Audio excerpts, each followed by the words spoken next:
নমস্কার। জীবনের এমন কিছু মুহূর্ত আসে যেখানে শব্দগুলো হারিয়ে যায়, চারপাশে সব ঠিকই থাকে, কিন্তু ভিতরে এক অদ্ভুত অস্থিরতা জন্ম নেয়। মনে হয়, আমি কি ঠিক পথে আছি? আমি যা করছি তা কি সত্যিই আমার কর্তব্য? এই প্রশ্নগুলো নতুন নয়। এই দ্বন্দ্ব, এই অস্থিরতা মানব জীবনের চিরন্তন সঙ্গী। আমরা সবাই এক অদৃশ্য যুদ্ধের মধ্যে দিয়ে যাই। কেউ দেখে না, কেউ বোঝেও না। একদিকে থাকে আমাদের ইচ্ছা, অন্যদিকে আমাদের দায়িত্ব। একদিকে ভয়, অন্যদিকে সত্য। এই দ্বন্দ্বের মাঝেই লুকিয়ে আছে এক গভীর শিক্ষা। তুমি শুধু তোমার কাজ করো, ফল নিয়ে ভাবনা তোমার কাজ নয়। কারণ ফল কখনোই পুরোপুরি তোমার হাতে থাকে না। তুমি চেষ্টা করতে পারো, কিন্তু ফল নির্ধারণ করে সময়, পরিস্থিতি আর এক অদৃশ্য নিয়তি। যে মানুষ নিজের কর্তব্য থেকে সরে যায়, সে কখনো শান্তি পায় না। আর যে মানুষ নিঃস্বার্থভাবে নিজের কাজ করে যায়, সে ধীরে ধীরে মুক্তির দিকে এগিয়ে যায়। জীবন সবসময় সহজ হবে না।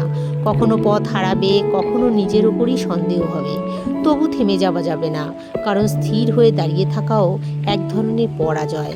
কখনো কখনো তুমি একা দাঁড়িয়ে থাকবে জীবনের মাঝখানে। পিছনে স্মৃতি, সামনে অনিশ্চয়তা।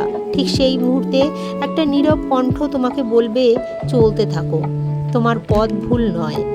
আসুন, নির্লিপ্ত এক রাজার কাহিনীর মাধ্যমে আমরা জীবনকে চিনতে শিখি। অনেক বছর আগে এক সমৃদ্ধ রাজ্য ছিল। সেই রাজ্যের রাজা অসীম ক্ষমতার অধিকারী। তার কাছে সব কিছুই ছিল, ধন, সৈন্য, প্রজা, সম্মান। তবু তার চোখে ছিল এক অদ্ভুত ক্লান্তি।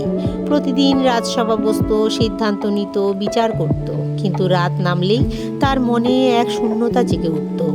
একদিন সে সব কিছু ছেড়ে একা বেরিয়ে পড়ল। না কোনো সৈন্য, না কোনো রাজকীয় আড়ম্বর।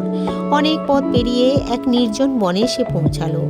সেখানে এক বৃদ্ধ সাধু বসেছিলেন, শান্ত, নির্লিপ্ত, স্থির। রাজা তার সামনে বসে বলল, আমার সব আছে, তবু আমি কেন শান্তি পাই না? সাধু ধীরে ধীরে চোখ খুলে বললেন, কারণ তুমি কাজ করছো লাভের জন্য, কর্তব্যের জন্য নয়। রাজা অবাক হয়ে জিজ্ঞেস করলো, তাহলে কি আমাকে সব কিছু ছেড়ে দিতে হবে? সাধু মৃদু হেসে বললেন, না, তোমাকে ছাড়তে হবে না। তোমাকে শুধু নিজের ভিতরের আসক্তিটাকে ছাড়তে হবে। রাজা হয়ে রাজত্ব করো, কিন্তু মনে রেখো, তুমি একজন দায়িত্ব পালনকারী। ফল আসবে যাবে, কিন্তু তোমার কর্তব্য চিরস্থায়ী। রাজা ধীরে ধীরে ফিরে গেল তার রাজ্যে। কিন্তু এবার সে আর আগের মতো রাজা ছিল না। সে রাজত্ব করত, কিন্তু গর্ব ছাড়া। সে সিদ্ধান্ত নিত, কিন্তু ভয় ছাড়া। সে কাজ করত, কিন্তু ফলের আশা ছাড়া। ধীরে ধীরে তার চোখের ক্লান্তি মিলিয়ে গেল। তার মনে এলো এক গভীর অটুট শান্তি। জীবনও ঠিক তেমনই। যখন আমরা ফলের পিছনে ছুটে বেড়ানো বন্ধ করব আর শুধু নিজের কর্তব্য পালন করব, তখনই আমরা খুঁজে পাবো সত্যিকারের শান্তি। আজ এই অবধি।